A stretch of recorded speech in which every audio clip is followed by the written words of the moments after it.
Hey yo, what is happening guys? This is himalnaruto. This is not me on the screen.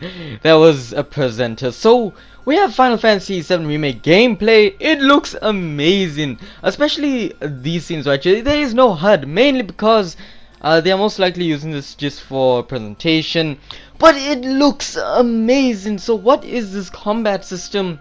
It's a hybrid basically. So what is a hybrid? It means that you take two things and you put it into one, and that is what they're doing with Final Fantasy VII Remake. And how would they do that? Well, as you can see, you have an AT bar, you hit with the triangles and the square, because apparently the square, you're doing attacks, you're building up your ATB bar, and you can slow down time for tactical mode. That is of course circle, so you can use abilities, spells and items, but it takes one slot of your ATB bar, which I honestly think is pretty cool. But I don't know how we're gonna use items outside of combat, because of course you can always use items out of combat. So will your ATB need to be fused for that? That's my little bit of a concern right there. But overall it looks good. Honestly, it looks amazing.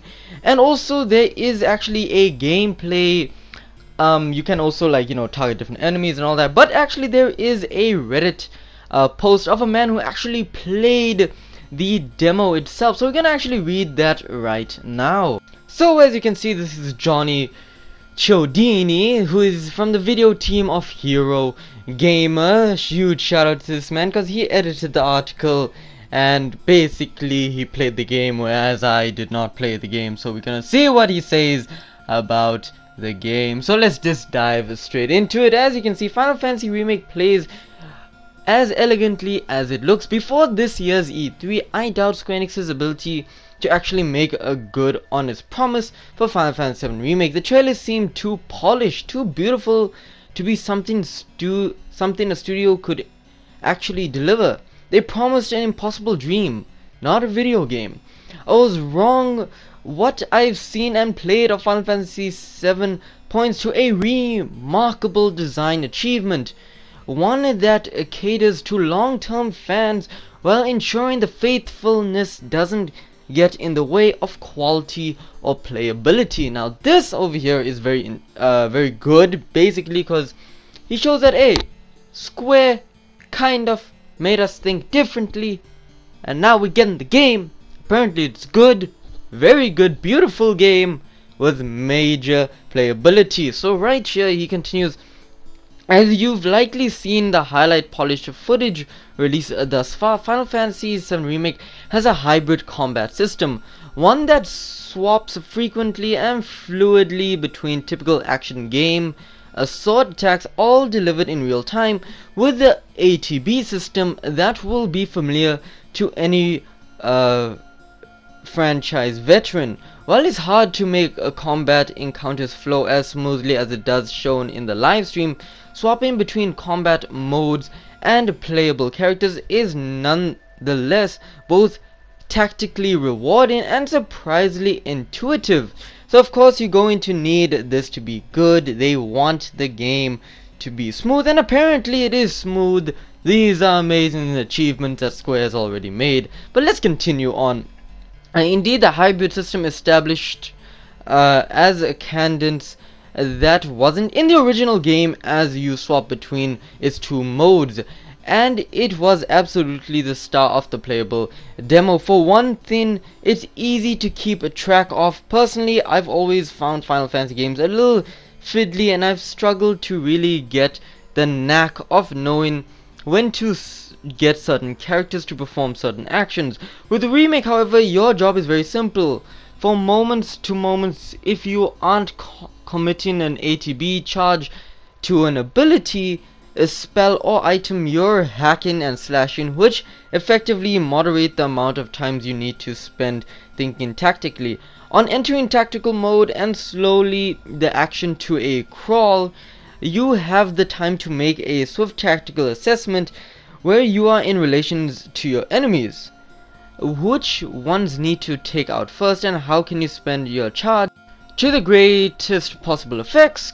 Entering tactical mode is like sticking your head above the parapet of an isolated, considerated action rather than constant menu management. Now this is very good because mainly I was worried that the menu will get in the way of action all the time, and considering the fact that they're saying it's gonna be, you know, more tactical, that's gonna be fun.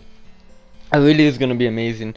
Then we have, while the hybrid combat system tempo is undoubtedly beginner friendly, it's not to say Final Fantasy Remake lacks a tactical depth. You can use a tactical mode to issue commands to other characters, allowing you to initiate particular abilities or spells without having to swap perspectives.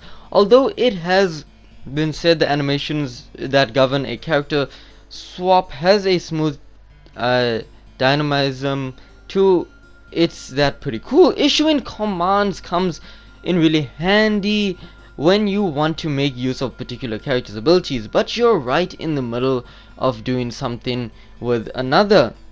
It makes for a sense of coordination that's undoubtedly pleasing. So it's very smooth when you telling characters what to do.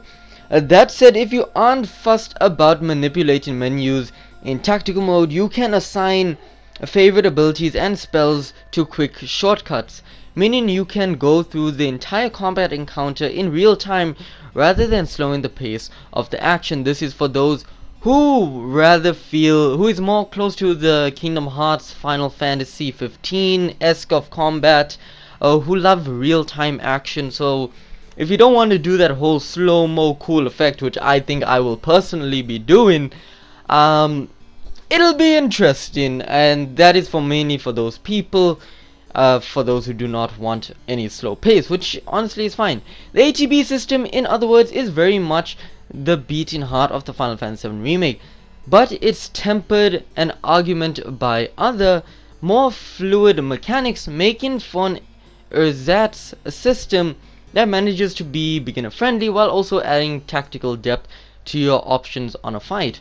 What I'm trying to say is that there is a scope that to Final Fantasy VII Remake that goes above and beyond what Square Enix could have happily gotten away with. You don't need me to tell you it's beautiful, but I'm pleased to be able to tell you handlessly extremely well. So yes, overall it's a beautiful game, again coming from this editor, and I feel it's gonna be amazing, and I cannot wait for me to play a demo whenever Square Enix decides to send a code or make it for the PSN store. Please, Square, just make it available for everyone. I would love that.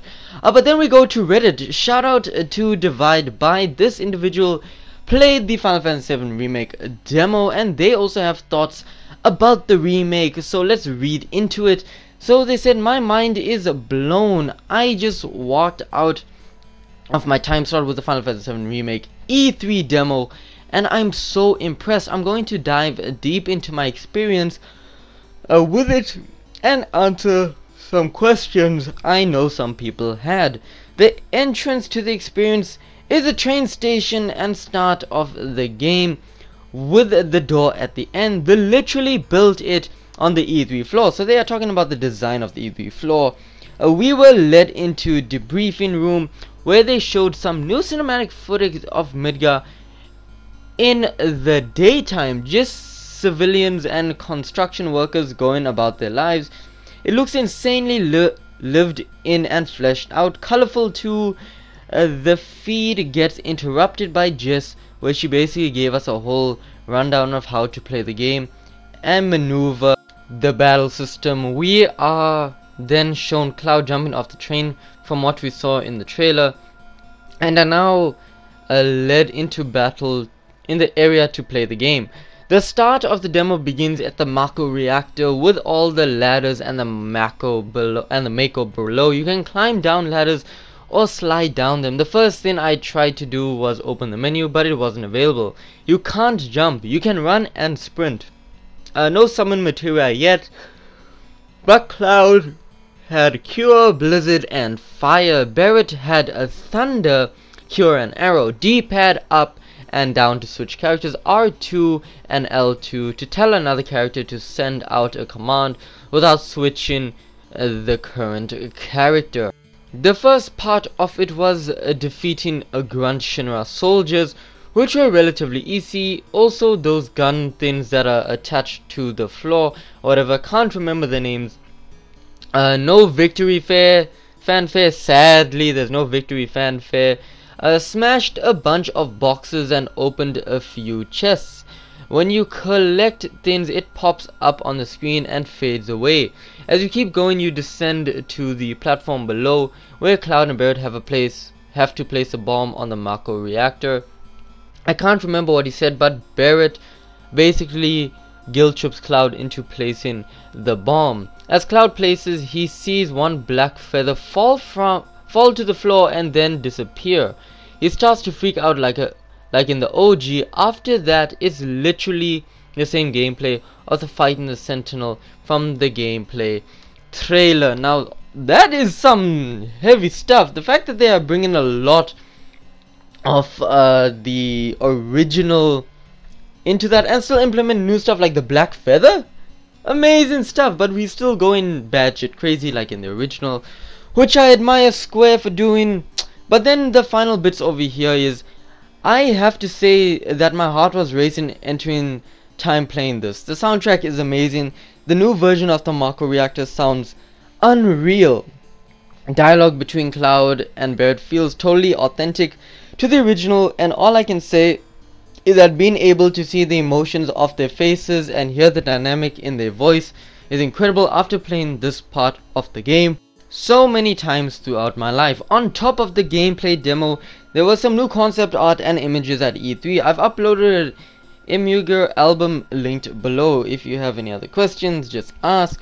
So basically, they released a lot of stuff, and the fact that the gameplay is amazing to a lot of people, and I really feel Square Enix should let other people play that. They didn't do that for Kingdom Hearts 3, but Final Fantasy 15, the demos they had a lot, so they could bring it to the PSN store, all of that. So honestly, I love this idea that they're going for.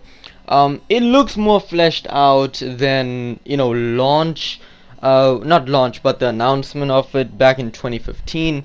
Honestly, one thing I can never get over is the lighting effect. It is just beautiful. But anyway guys, please leave a like, helps me a lot. Comment down in the comment section down below, what do you guys think? Share with friends, because sharing is caring. And most importantly, subscribe to become a fellow lightning bolt. Anyway guys, that is it for this video, and as always, this is the Lightning H8. Blaze out.